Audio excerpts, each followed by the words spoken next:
বিশ্ব রাজনীতি ও অন্যান্য নীতিতে যুক্তরাষ্ট্রের নতুন প্রেসিডেন্ট ট্রাম্পের প্রভাব নিয়ে আরও কথা বলতে আমাদের সঙ্গে অনলাইনে যুক্ত হয়েছেন ঢাকা বিশ্ববিদ্যালয়ের আন্তর্জাতিক সম্পর্ক বিভাগের সাবেক অধ্যাপক এম শহীদুজ্জামান। স্যার, আপনাকে স্বাগত জানাচ্ছি নাগরিক টেলিভিশনে। শুরুতেই আপনার কাছে জানতে চাই, যুক্তরাষ্ট্রে 2020 সালে নির্বাচনে ট্রাম্প পরাজিত হওয়া ও ক্যাপিটালে হামলার পর মনে হচ্ছিল তার রাজনৈতিক ক্যারিয়ার শেষ। এমনকি কিছুদিন আগে গ্রেফতারও হয়েছিলেন। তার এভাবে ক্ষমতায় ফিরে আসা কিভাবে দেখছেন? কিভাবে এমন উত্থান সম্ভব হলো বলে আপনি মনে করেন?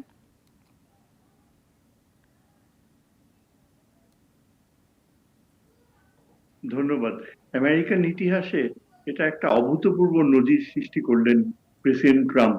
এবং এই এই যে উনি ইলেক্টেড হয়ে আসলেন, এটা একটা বিশেষ রাজনৈতিক সংস্কৃতি, যেখানে বলা যায় যে শ্বেতাঙ্গরা মার্কিন যুক্তরাষ্ট্রে তাদের যে অত্যন্ত নিবিড় প্রাধান্য ছিল 200 বছর ধরে, তাদের যে পলিটিক্যাল কালচারের উপর যে নিয়ন্ত্রণটা ছিল, ট্রাম্প এটাকেই সিম্বলাইজ করে। আমার মনে হয় যে ট্রাম্প কিন্তু সুস্পষ্ট এবং অনেক ধারণা তার ভেতর রয়েছে, যেটা হয়তো তাকে তার প্রথম টার্মের তুলনায় অনেক বেশি ফলপ্রসূ করে তুলবে। সবচেয়ে গুরুত্বপূর্ণ অবদান তার যা থাকবে এবং আগামীতে আমরা এটা অনুভব করব, সেটা হচ্ছে ইউক্রেনের যুদ্ধ শেষ হয়ে যাওয়া সম্ভব, ইউক্রেনের অর্থনীতি যেন একটা চলমান গতি পায়। একইভাবে ট্রাম্পের সময়ে ট্রাম্প যতই ইসরায়েলের পক্ষ নিক না কেন, তবে ইসরায়েল এখন ফিলিস্তিনিদেরকে কিছুটাও নিঃশ্বাস নেবার সুযোগ করে দিয়েছে এবং হামাসের সাথে ও হিজবুল্লাহর সাথে একটা অন্তত কার্যকর চুক্তিতে আবদ্ধ হয়েছে। এটা হয়তো মধ্যপ্রাচ্যে একটা গুণগত পরিবর্তন আনবে। ট্রাম্প, আমার ধারণা যে বাংলাদেশের ব্যাপারেও ট্রাম্পের আচরণ অনেকটা ভারতমুখী হবে না, এটা অনেকাংশে আমি নিশ্চিতভাবে মনে করতে পারি। ট্রাম্প ভারতের সাথে একটা দূরত্ব প্রতিষ্ঠা করবে এবং তার সবচেয়ে যেটা সমালোচনার বিষয় হচ্ছে যে অত্যন্ত নিষ্ঠুরভাবে তিনি এই যে ইমিগ্রেন্টস যারা আশ্রয় চায় তাদেরকে বিতাড়িত করতে চাচ্ছে। তবে এটা ট্রাম্প যত সহজে বলে অত সহজ হবে না, কেননা একটা বড় রকমের আইনগত প্রক্রিয়া রয়েছে এবং সুপ্রিম কোর্ট অনেক স্বাধীন ও শক্তিশালী, এবং সেটা একটা বড় জটিল একটা মানে বিলম্ব হবার সমূহ সম্ভাবনা রয়েছে। ট্রাম্প কিন্তু একটা জিনিস নতুনত্ব নিয়ে এসছে, সেটা হচ্ছে যে এই কানাডার সাথে তিনি একটা নতুন সম্পর্ক গড়তে চান এবং কানাডাকে আরো বেশি আমেরিকার ধারণার সাথে একত্রিত করতে চান। এদিক দিয়ে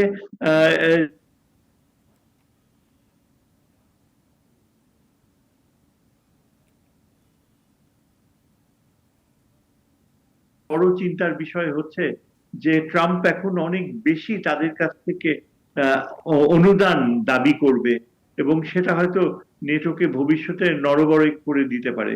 মোটামুটি আমরা এটা ধারণা করে নিতে পারি যে ট্রাম্প তার যে গতবার তিনি যে প্রেসিডেন্ট ছিলেন এবং তারপর বাইডেনের যে 4 বছর চলে গেল, সেই তুলনায় ট্রাম্প বিশ্ব ব্যবস্থায় আরো অনেক নতুনত্ব আনবেন, এটা নিশ্চিতভাবে বলা যায়। এবং বিশ্ব ব্যবস্থায় আমেরিকার সাথে নেটো ও ইউরোপের সম্পর্ক এক নতুন বাস্তবতা সৃষ্টি হবে।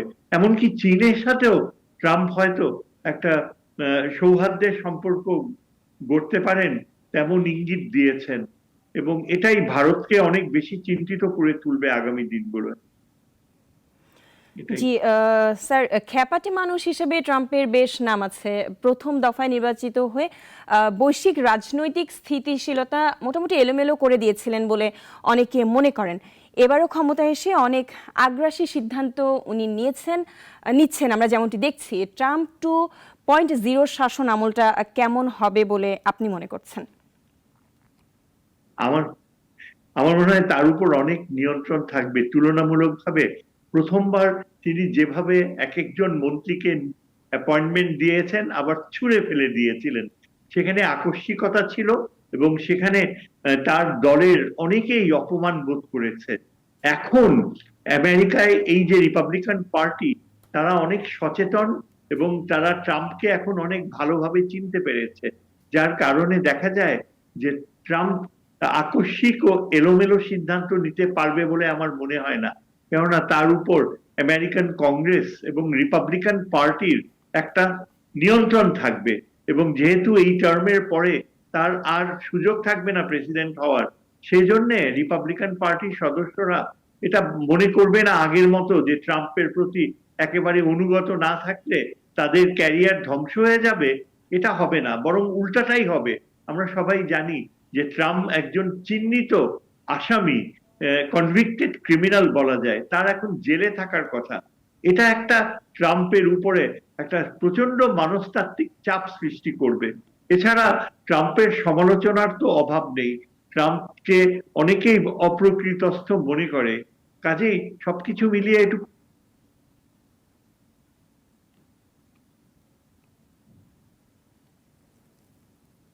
আজকে যেমনটা তিনি প্রায় 1.5 ঘন্টা কাটিয়ে দিয়েছে এই সাংবাদিকদের সাথে নিবিড় ভাবে কথা বলে বলে। একজন বিশেষজ্ঞ বলেছেন যে ট্রাম্প আজকে 1.5 ঘন্টায় যতটুকু কথা বলেছে গত 4 বছরেও জো বাইডেন এত কথা বলেনি। সুতরাং ট্রাম্পের একটা বড় শক্তি হচ্ছে তার মানে খোলাখুলি ভাবে তুলে ধরা, কথা বলা। কিন্তু কার্যকর ভাবে আমেরিকান পররাষ্ট্র নীতি এবং আমেরিকান বাস্তবতাকে সে নিয়ন্ত্রণ করতে পারবে, এটা রিয়েলি বলা কঠিন। জি। আমার মনে হয় তার উপর অনেক রকমের সীমাবদ্ধতা এবার আগামী 4 বছরে। জি, এরই সাথে জানবো ট্রাম্পের ফের ক্ষমতায় আসাটা বাংলাদেশের জন্য কি ধরনের প্রভাব রাখবে। অনেকেই বলছেন পালিয়ে যাওয়া সাবেক প্রধানমন্ত্রী শেখ হাসিনা বা আওয়ামী লীগকে পুনর্বাসিত করবেন ট্রাম্প সরকার। এ নিয়ে আপনার মতামত কি? একেবারেই অসম্ভব। এটা কোনোভাবেই কোনোভাবেই এটা একদম অলীক কল্পনা। এটা মূলত এ ধরনের কল্পনাপ্রসূত ধারণাগুলো ছড়ানো হয়েছে ভারত থেকে। ভারতীয় সাংবাদিকরা এবং ভারতীয় অনেক বিশেষজ্ঞরা মনে করেছে যে ট্রাম্প মোদির সাথে তার একটা বিশেষ সম্পর্কের কারণে ভারতের যে দুর্বলতা রয়েছে হাসিনার প্রতি সেই অনুযায়ী কাজ করবে। কিন্তু আমার মনে হয় বাস্তবতা একেবারেই উল্টা। ট্রাম্প যে কোনো কারণেই হোক মোদির উপর প্রচন্ড ক্ষিপ্ত হয়ে আছেন। ট্রাম্প এখন ভারত সম্পর্কে তার ধারণা পাল্টে গিয়েছে। কেননা ট্রাম্প এখন তাকে যারাই হোক তার দলের উগ্র ডানপন্থীরা অনেকেই মনে করে যে এই যে ভারতীয় বংশোদ্ভূতদের তিনি যে ক্যাবিনেটে নিয়েছেন, যেমন ক্যাবার্ড, তারপর প্যাটেল নামক, এরা কোনোভাবেই আমেরিকার কৃষ্ণাঙ্গকে বাদ দিয়ে শ্বেতাঙ্গ স্বার্থ রক্ষা করবে না। এই ধারণাটা বেশ ভালোভাবে ট্রাম্পকে বোঝানো হয়েছে, যার ফলে দেখা যাবে যে ট্রাম্প কিন্তু এখন ভারতের প্রতি মোটেও দুর্বল না। আমরা দেখেছি মোদি অনেক চেষ্টা করেছে ট্রাম্পের এই ইনগরেশনে থাকতে, কিন্তু ট্রাম্প তাকে নিমন্ত্রণ করেনি। একেবারে ভারতের জন্য এটা চরম অপমানজনক। বরং চীনের শীর্ষস্থানীয় নেতাকে তিনি হোয়াইট হাউসে আমন্ত্রণ দিয়েছেন। আমরা আশা করতে পারি যে আগামী দিনগুলোতে আমেরিকা এই হাসিনার বিচার প্রক্রিয়াকে আরো ত্বরান্বিত করবে, এবং আগামী দিনগুলোতে এই যে রিফর্মস হচ্ছে এবং ইউনুস যেসব পদক্ষেপ নিচ্ছে, এইসব পদক্ষেপের বেলায় ট্রাম্প মূলত পেন্টাগন ও স্টেট ডিপার্টমেন্টের উপরই ছেড়ে দেবে। এবং আমার মনে হয় ইউনুসের সাথে ট্রাম্পের খুব শিগগির সাক্ষাৎ হবে, এবং সেই সাক্ষাৎ আমার মনে হয় ট্রাম্পের সাথে আমাদের ইউনুস সাহেবকে অনেক বেশি নিকটস্থ করে তুলবে, এবং ভারতের জন্য এটা মোটেও সুসংবাদ নয়। এবং হাসিনা কে ফেরত আনা সেটা একেবারেই আমার মনে হয় অসম্ভব একটা অলীক অলীক কল্পনা ছাড়া আর কিছু। জি স্যার, আরেকটি বিষয় যে অভিবাসীদের নিয়ে গড়া দেশ যুক্তরাষ্ট্র, মোটামুটি এটা আমরা সবাই জানি। তো যুক্তরাষ্ট্রে ট্রাম্পের নীতি অভিবাসন বিরোধী, বিশেষ করে মেক্সিকো সীমান্ত অঞ্চলে অভিবাসন নিয়ে তার অবস্থান খুবই কট্টর। যুক্তরাষ্ট্রে অভিবাসী বাংলাদেশিদের ট্রাম্পের অভিবাসন নীতি নিয়ে উদ্বেগের কারণ আছে বলে মনে করেন আপনি?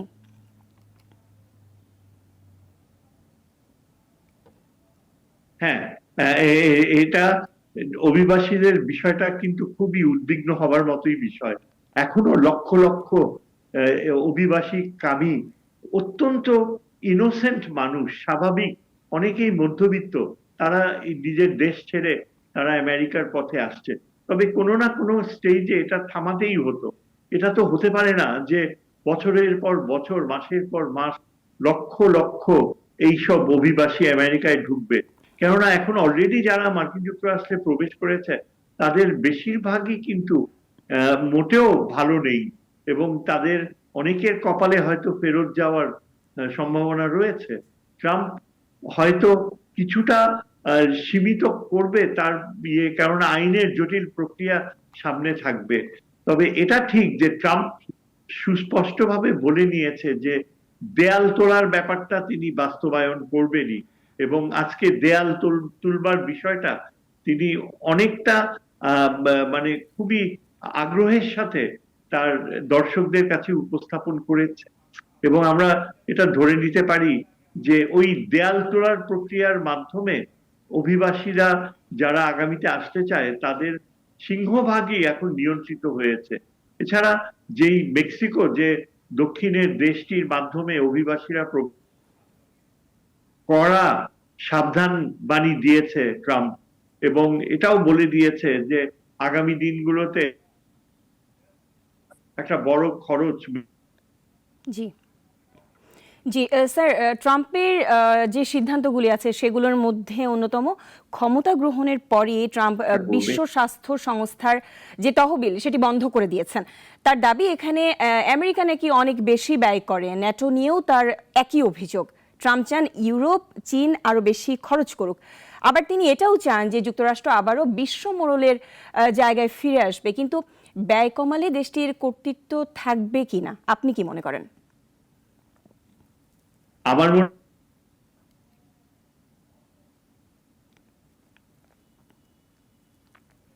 এই যে বিশ্ব ব্যবস্থাটা সৃষ্টি হয়েছে দ্বিতীয় মহাযুদ্ধের পরে, এটা মূলত মার্কিন যুক্তরাষ্ট্রেরই সিংহভাগ অবদান ছিল। জাতিসংঘ যে টিকে আছে, জাতিসংঘের অস্তিত্ব আমেরিকাকে বাদ দিয়ে অংশগ্রহণ ছাড়া চিন্তাই করা যায় না। এখন বিশ্ব স্বাস্থ্য সংস্থার ব্যাপারে ট্রাম্পের আপত্তি গুলো যে রয়েছে, এগুলো অত্যন্ত দুঃখজনক এবং অত্যন্ত আপত্তিজনক। কেননা বিশ্বে স্বাস্থ্যে আমেরিকার অবদান, আমেরিকার যদি কিছু ভালো কাজ থেকে থাকে তার মধ্যে এটা একটা ছিল।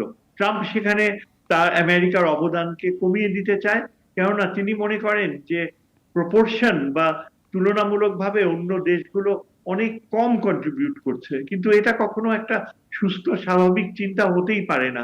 আমেরিকা যে কন্ট্রিবিউট করছে সেই তুলনায় আমেরিকা বিশ্বে নেতৃত্বের যে নৈতিক অধিকার পাচ্ছে, সেটা একটা বিরাট অর্জন আমেরিকার জন্য। এবং এই যে ইউনেস্কো থেকে এবং বিশ্ব সংস্থা থেকে চলে যাওয়ার অর্থ হবে আফ্রিকার অনেকগুলো দেশ এবং ল্যাটিন আমেরিকারও বেশ কিছু দেশ, সেখানে দারিদ্র্যের মাত্রা আরো বেড়ে যাবে, এবং সরাসরি কিন্তু তখন আমেরিকাকে তার পরিণতিগুলো ফেস করতে হবে। এসব বিষয়গুলা আমার কাছে মনে হয় যেন অনেকটা নির্বাচন কেন্দ্রিক প্রচারণা, এবং এগুলোর পেছনে খুব বেশি গভীরতা আছে বলে আমার মনে হয় না। তবে একটা জিনিস অত্যন্ত চিন্তার বিষয় হচ্ছে, বিশ্ব স্বাস্থ্য সংস্থার পাশাপাশি আমেরিকা প্যারিস যে পরিবেশ, এখন এই ট্রাম্প এখন আবার পরিবেশ চুক্তি থেকে বের হয়ে আসছে। এটাই একটা বড় ভয়ের কারণ। ট্রাম্পের এই জি ইনগুরেশনের আগে ক্যালিফোর্নিয়াতে যে এত বড় একটা আগুন ধরে গেল, এবং আগুনে লস অ্যাঞ্জেলেস শহরের একটা বড় অংশ পুড়ে ছাই হয়ে গেল। এরপরে ট্রাম্পের বোঝা উচিত ছিল যে পরিবেশে আমেরিকা যদি না থাকে তাহলে আমেরিকা নিজেই কিন্তু তাকে অনেক বড় মূল্য দিতে হবে। কিন্তু ট্রাম্প একেবারে অনড় হয়ে আছে, এবং এটা একটা জি বড় চিন্তার বিষয়। জি স্যার, সংক্ষেপে একটু জানতে চাই যে ট্রাম্পের দ্বিতীয় দফার শাসনে ইউরোপের সঙ্গে ট্রাম্পের সম্পর্কটা কোন পথে যাবে বলে মনে করেন আপনি?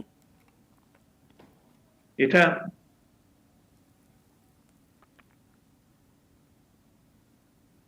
নেটো সদস্যদের কাছ থেকে নেটোর জন্য আরো বেশি আহ, অর্থ অনুদান চাচ্ছে।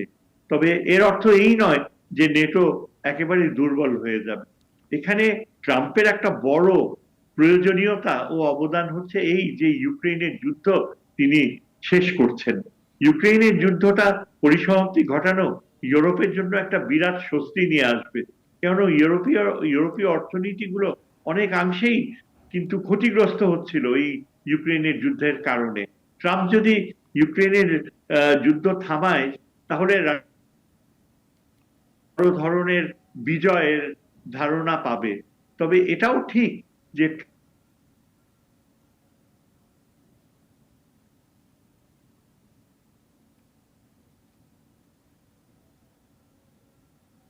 যে নেটো দুর্বল হয়ে যাবে। ট্রাম্প ডেফিনেটলি ইউরোপকে একটা এই অতীতের যে এই বিশাল ব্যয় বহন করা সেই বোঝা থেকে বের করে নিয়ে আসবে। সুতরাং এটা অনেকাংশেই কিন্তু দেখার বিষয় হবে। আমরা অত্যন্ত উৎসক্ত নিয়ে অপেক্ষা করছি যে ট্রাম্পের নীতি ইউরোপের দেশগুলো কোন দেশ কিভাবে গ্রহণ করে। সেটাই অ্যাকচুয়ালি মানে অনেকটা ঘটনা প্রবাহের উপর নির্ভর করবে। চীন কোন দিকে যাবে, চীনের সাথে রাশিয়ার সম্পর্ক কেমন হবে, চীন ইউক্রেনকে কতটুকু সহযোগিতা করবে অর্থনৈতিক ক্ষেত্রে নিজের পায়ে দাঁড়াতে, এসব কিছুই কিন্তু নির্ধারণ করবে ট্রাম্পের সাথে ইউরোপের দেশগুলোর সম্পর্ক কোন দিকে যাবে। জি স্যার, আমরা যেমনটি জানি যে ট্রাম্প প্রশাসনের অনেকেই ইসরায়েলপন্থী, প্রবল ইসরায়েলপন্থী। তো ট্রাম্পের শাসনামলে মধ্যপ্রাচ্য নীতি কেমন হবে বলে মনে করছেন আপনি?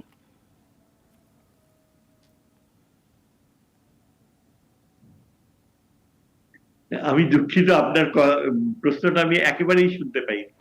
জি স্যার, আমি শব্দ আবারও প্রশ্নটি শোনা করছি। যাচ্ছিল। যেমনটি বলছিলাম যে আমরা যেমনটি জানি ট্রাম্প প্রশাসনের অনেকেই প্রবল ইসরায়েলপন্থী। তো ট্রাম্পের এই শাসনামলে মধ্যপ্রাচ্য নীতি কেমন হতে পারে বলে আপনি মনে করছেন? দেখেন, এটা অত্যন্ত মর্মান্তিক, অত্যন্ত মর্মান্তিক। শোনা যাচ্ছে যে ট্রাম্প পররাষ্ট্রমন্ত্রী হিসাবে নিয়োগ দিচ্ছে এমন এক ব্যক্তিকে, তার নাম হচ্ছে মার্কো রুবিও।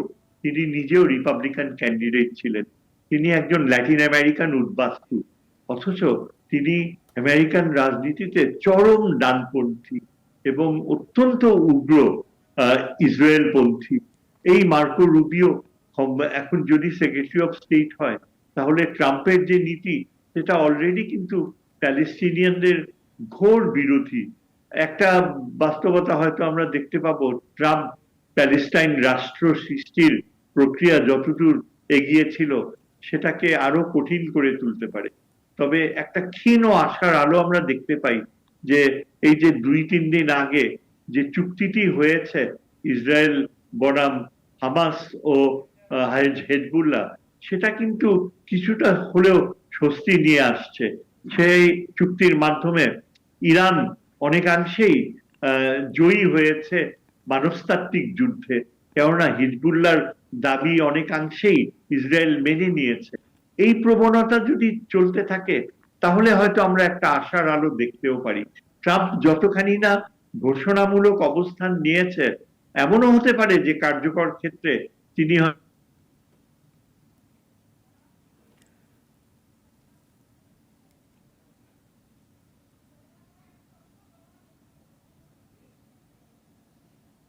যাক না কেন, ট্রাম্প বেসিক্যালি চাইবে যেন ইরানকে একটা সম্মানজনক এক্সিট রুট দেয়া হয়। সুতরাং